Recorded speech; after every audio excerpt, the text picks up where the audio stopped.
In some hospitals that we've talked to, up to 40% of the patients who are coming in with COVID are coming in not because they're sick with COVID. Again, we said so. This is obvious stuff. Their COVID house of cards is falling in on itself. But courageous medical experts featured here as far back as May of 2020 warned that obsessing over these things, obsessing over case counts and mandating vaccines would crush our hospitals, our businesses, and our schools. And lo and behold, even California now sees it can't go on this way forever. It's now allowing asymptomatic hospital staff to return to work, calling it temporary flexibility. Once again, unions do not want their people back in the workplace, period. You can always count on the unions.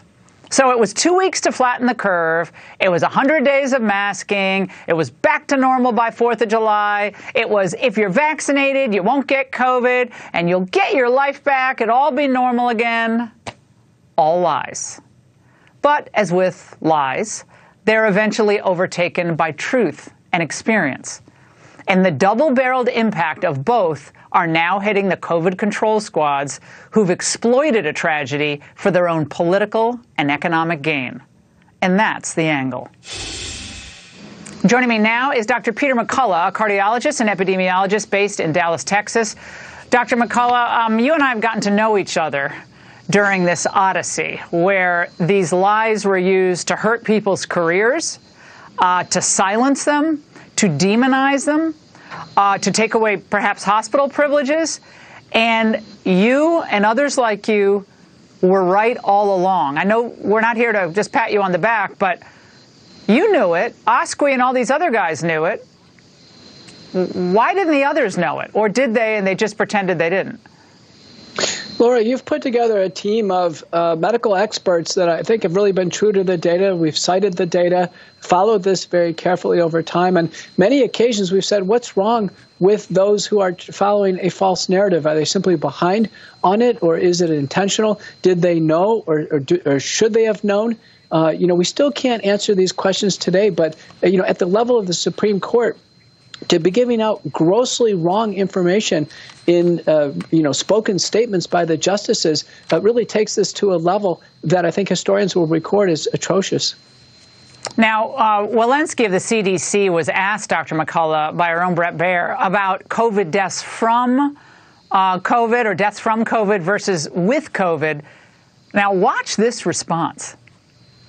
Do you know how many of the 836,000 deaths in the U.S. linked to COVID are from COVID, or how many are with COVID, but they had other comorbidities? Do you have that breakdown?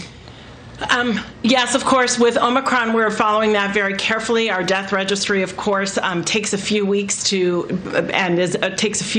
collect. And of course, Omicron has just been with us for a few weeks, but those data will be forthcoming. Dr. McCullough, she completely avoids the question again. He wasn't talking about Omicron, which is relatively new. We have almost 2 years of data, and they still can't tell us what deaths are really COVID-caused deaths versus 3-4 comorbidity-caused deaths? That's true. I had a chance to go over this with Scott Atlas, another one of your contributors on the medical scientific side.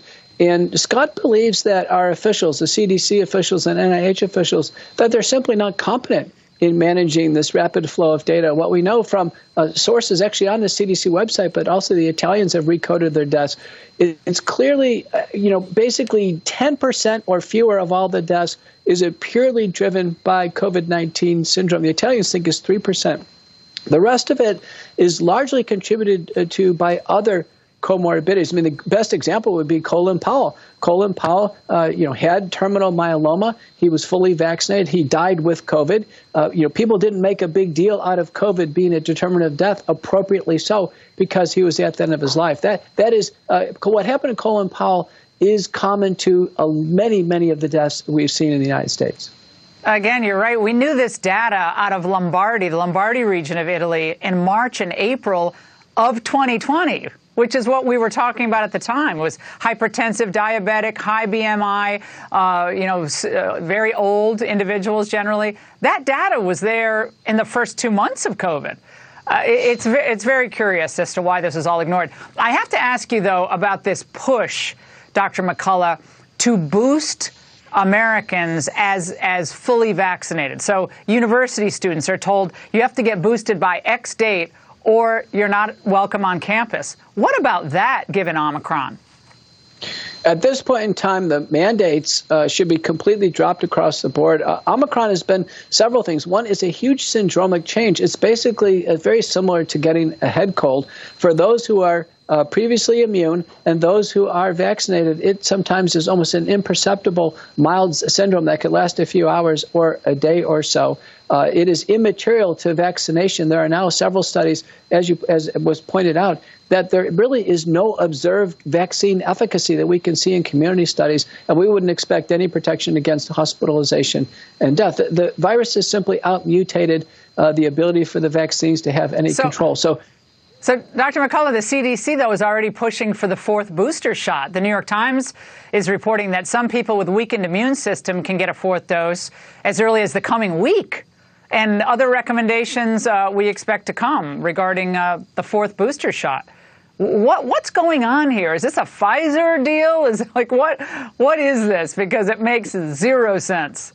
It tips the scales far more towards harm than benefit, because if there's no anticipated benefit, we know with each injection there's what's called reactogenicity, that with each injection the body actually reacts more severely to the vaccines. And, sadly, there have been far too many deaths that have occurred shortly after vaccination, far too many hospitalizations, injuries, children with hearts being injured, myocarditis, and now the CDC is reporting in the VAERS system permanent disability.